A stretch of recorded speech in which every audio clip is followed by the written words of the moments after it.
Semua ya? Sudah. Baik. Di depan ini kita melihat ada masjid di sebelah kiri. Kita tahu ada masjid ya. Masjid berwarna putih.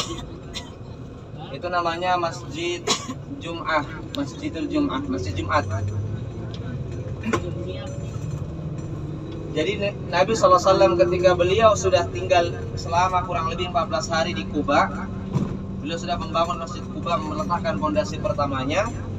Kemudian beliau mengutus utusan ke Bani Najjar yang ada di sekitar Masjid Nabawi untuk mengawal. Jadi Nabi dikawal oleh Bani Najjar. Bani Najjar itu kabilah yang tinggal di sekitar Masjid Nabawi, menjemput Nabi SAW dengan peralatan perang, udah pakai senjata lengkap, dijemput Nabi ya, berjalan dari Kuba ke Masjid Nabawi, melewati jalan ini.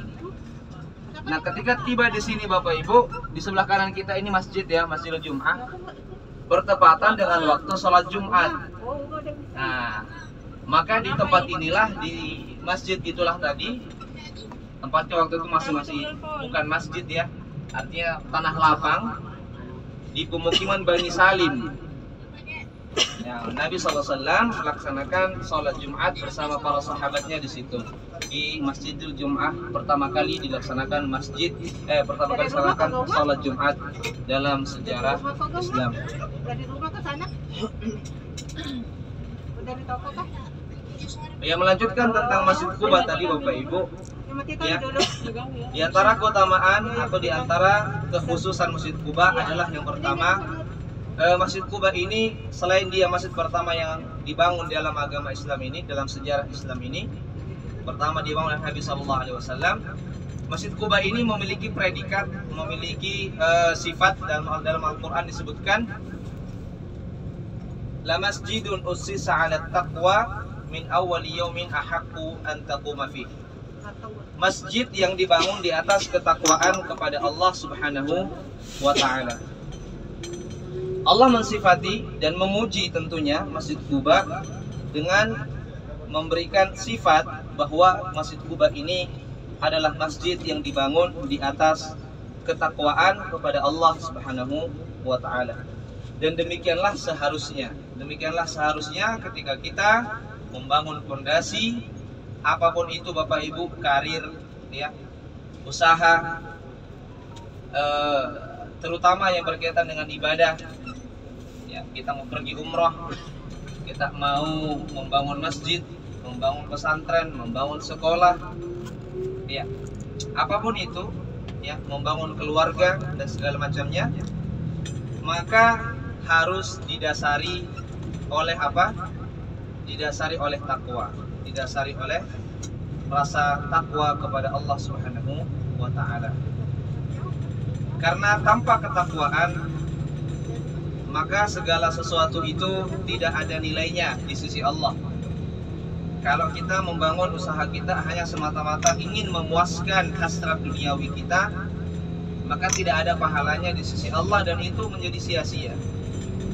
Kita ingin bangun apa saja Bapak Ibu tanpa ada ketakwaan di situ, maka yang kita dapatkan hanyalah kepingan dari dunia yang tidak ada artinya. Akan tetapi ketika kita memulai segalanya, membangun segalanya dengan ketakwaan, sekecil apapun itu kita niatkan untuk mencari ridha Allah Subhanahu wa Ta'ala, sekecil apapun untuk kita mendapatkan pahala dari Allah Subhanahu wa Ta'ala dan terhindar dari murka Allah Subhanahu wa Ta'ala, maka itulah yang akan kekal abadi. Itulah yang akan menjadi bekal kita menuju ya, berjumpa dengan Allah Subhanahu wa Ta'ala. Sebagaimana Allah Subhanahu wa Ta'ala berfirman, wa tazawwadu fa inna khairaz zadi at-taqwa. Hendaknya kalian itu mengambil bekal untuk perjalanan yang panjang, untuk perjalanan setelah kematian. Fa inna khairaz zadi taqwa. Karena sesungguhnya sebaik-baik bekal adalah ketakwaan kepada Allah Subhanahu wa Ta'ala. Itu hikmah yang pertama yang kita bisa ambil dari dibangunnya Masjid Quba. Masjid Quba ini dibangun di atas ketakwaan. Maka hendaknya kita meniru apa yang dilakukan oleh Nabi dan para sahabatnya untuk memulai fondasi kita dalam segala hal dengan ketakwaan kepada Allah Subhanahu wa taala. Kemudian yang kedua, Masjid Quba tadi itu juga Bapak Ibu sekalian, fihi rijalun yuhibbuna an yatatahharu. Di dalam Masjid Quba itu Allah mengatakan terdapat orang-orang yang suka bersuci, yang suka bersuci. Jadi di antara sifat atau pujian bagi orang-orang Ansar, bagi penduduk warga sekitar Quba adalah mereka itu suka bersuci. Ya, mereka itu menjaga kesuciannya, kesucian dirinya. Maka ketika turun ayat ini Bapak Ibu sekalian, Nabi Shallallahu Alaihi Wasallam bertanya kepada warga Quba, wahai warga Quba, apa yang kalian lakukan? Ya, bagaimana maksudnya?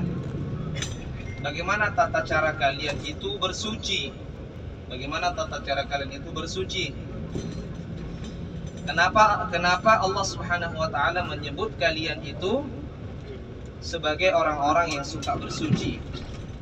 Maka orang-orang Al-Ansar, warga sekitar Quba menjawab bahwasannya kami itu kalau kami batal wudu, kami wudu. Kami melakukan wudu. Jadi mereka itu menjaga wudunya.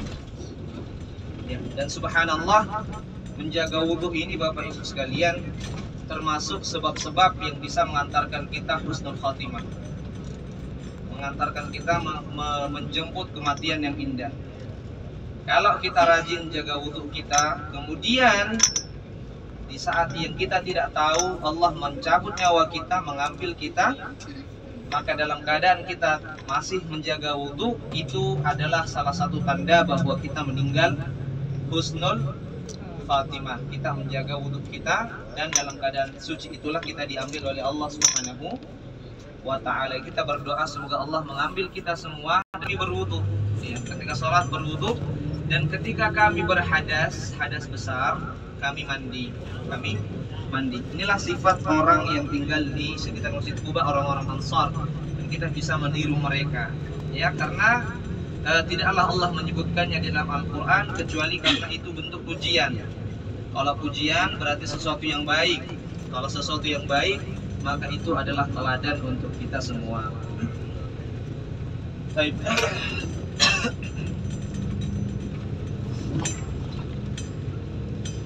Ya Bapak Ibu sekalian, sekarang kita akan berpindah ke suatu tempat, yaitu kita akan pergi ke kebun kurma.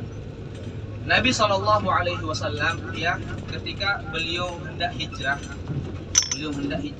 ke kota Madinah. Sebelum hijrah, orang-orang bertanya, kita ini bakal kemana, ya kan?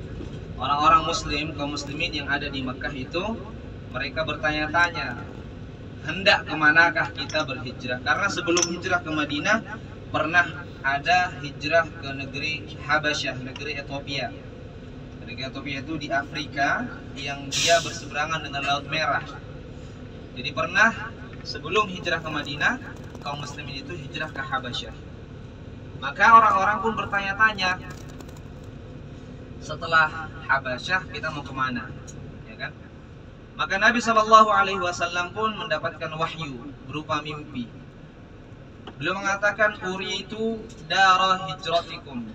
Dalam mimpi itu kata beliau SAW, aku diperlihatkan negeri tempat kita akan berhijrah. Negeri tempat kita akan berhijrah. Beliau mengatakan, dzatun nakhli baina labataini, yaitu tempat yang dipenuhi oleh kurma. Tempat yang dipenuhi oleh kurma, baina labataini atau baina harrataini, yang berada di antara dua harrah. Harrah itu adalah area bebatuan hitam yang menyimpan kandungan lava atau batu vulkanik. Jadi kota Madinah Bapak Ibu sekalian itu dikelilingi oleh bebatuan vulkanik, bebatuan hitam. Jadi ada namanya di sini Harrah Syarqiyah, daerah Harrah Syarqiyah dan Harrah Gharbiyah, yaitu daerah bebatuan di bagian barat dan timurnya, Jadi Nabi mengatakan dalam hadis, negeri tempat hijrah kalian itu adalah tempat yang dipenuhi kebun kurma yang berada di antara dua bebatuan, Ya. Oleh karena itu nanti kaitannya dengan perang Uhud, Bapak Ibu sekalian, kota Madinah ini tidak memiliki akses melainkan dari arah selatannya atau dari arah utaranya, karena di antara timur dan baratnya itu tidak bisa dimasuki karena ada bebatuan vulkanik.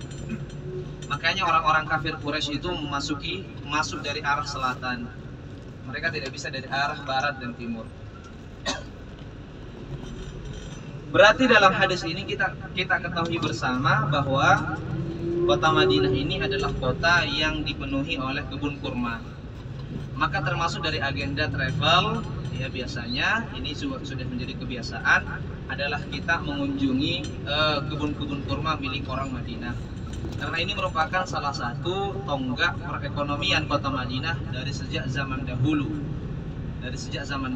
Mereka itu bercocok tanam, punya kebun-kebun kurma, kemudian mereka menjual hasil kurmanya. Maka kita mengunjungi salah satu dari kebun kurma itu, ya sekedar untuk ramah-tamah atau membeli oleh-oleh.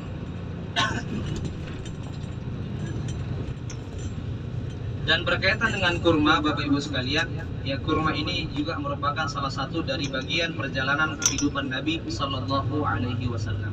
Tidak lepas kehidupan beliau Sallallahu Alaihi Wasallam dari yang namanya buah kurma. Dalam riwayat disebutkan Nabi Sallallahu Alaihi Wasallam itu pernah selama hampir 2 bulan lamanya tidak mengebul asap rumahnya. Artinya tidak masak apa-apa. Orang Arab itu kalau masak, ya mereka tidak makan nasi, Bapak Ibu. Mereka makan apa?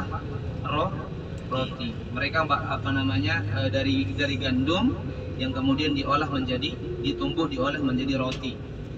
Nah, itulah makanan mereka. Nah, Rasulullah SAW itu pernah dalam kondisi yang sangat memprihatinkan, ya karena saking tidak adanya apa-apa di rumah beliau itu hanya ada al-aswadain. Selama hampir 2 bulan lamanya beliau hanya memakan kurma dan air, dan itu hidup, Bapak Ibu sekalian, tidak mati, ya Masya Allah. Jadi menunjukkan bahwa buah kurma ini memiliki khasiat yang baik, ya, terutama untuk kesehatan. Dan apabila kita tidak makan apa-apa kecuali kurma, insya Allah juga tidak mati. Sebagaimana Nabi SAW juga pernah selama itu tidak makan apa-apa. Pernah juga dalam kondisi yang lain, ada Nabi SAW pernah mengutus Siriyah atau Sariyah, ya, yaitu pasukan yang dipimpin oleh seorang sahabat, bukan Nabi yang memimpin. Itu namanya Sariyah. Sariyah yang dipimpin oleh Abu Ubaidah Ibn Jarrah. Ini menuju ke arah Yanbu, ke arah kota Badar, tapi belum sampai Badar. Sekitar hampir 200 kilo dari sini. Pasukan tersebut membawa misi untuk mencegat kafilah dagang. Akan tetapi saking tidak adanya apa-apa pada saat itu, Bapak Ibu sekalian, mereka hanya dibekali sebutir kurma. Dan sebutir kurma itu dimakan, ya tidak bisa dimakan. Karena kalau dimakan habis, Masya Allah. Kalau dimakan habis, tidak ada sisanya. Bagaimana kalau begitu? Kurma itu diisap oleh mereka. Juga cuman untuk menjaga menahan lapar. Dan demikianlah perjuangan para sahabat Rasulullah SAW ketika mereka memperjuangkan agama Allah Subhanahu wa Ta'ala. Sampai akhirnya, ya karena mereka melewati bibir pantai, Allah Subhanahu wa Ta'ala mengirimkan untuk mereka rezeki yang sangat besar berupa ikan paus yang terdampar, yang sangat besar, ikan paus yang mungkin sekitar seukuran rumah. Dan ikan itu bisa mengenyangkan satu pasukan dan bisa dibawa ke Madinah, ya dibawa kepada Nabi Shallallahu Alaihi Wasallam. Jadi kurma itu dengan zaman Nabi SAW itu sangat erat kaitannya sampai sekarang. Makanya kita di Masjid Nabawi buka puasanya pakai kurma. Di sini Kamal murafihi jia'un ahluhu. Kalau ada rumah yang tidak ada kurma di dalamnya, maka bisa dipastikan orang-orangnya akan merasakan kelaparan. Artinya cukup dengan kurma itu bisa mengenyangkan kalian, terutama penduduk kota Madinah, karena kurmanya diberkahi oleh Allah Subhanahu wa taala. Yang cukup makan kurma, kata Nabi SAW, itu insya Allah bisa mengenyangkan kalian. Nah, juga Nabi SAW itu memiliki ada kurma khusus beliau, namanya kurma ajwa atau kurma Nabi. Kurma asli Madinah, tidak ada di tempat lain kecuali di Madinah, yaitu kurma ajwa yang berwarna hitam. Kurma ajwa ini memiliki khususan yang Nabi SAW mengatakan, barang siapa yang dia memakan 7 butir kurma di pagi hari, kurma ajwa di pagi hari, maka dia tidak akan terkena serangan sihir atau penyakit ain. Ya, bisa menangkal sihir dan ain. Itulah beberapa hadis tentang kurma. Terakhir, ya, Rasulullah SAW pernah bertanya kepada para sahabatnya, wahai para sahabatku, tahukah kalian buah apa yang dia seperti orang mukmin, permisalaannya seperti orang mukmin? Maka orang-orang tidak tahu jawabannya apa, dan jawabannya ternyata adalah kurma. Kenapa kurma? Kurma itu seperti orang mukmin karena kurma itu bisa dimanfaatkan segala bentuknya. Dari pohonnya, dari batangnya, dari buahnya, dari daunnya, itu semua bisa dimanfaatkan. Udah. Dia semakin bermanfaat, semakin tinggi kualitas keimanannya. Tapi Bapak Ibu, kita turun di sini. Ya.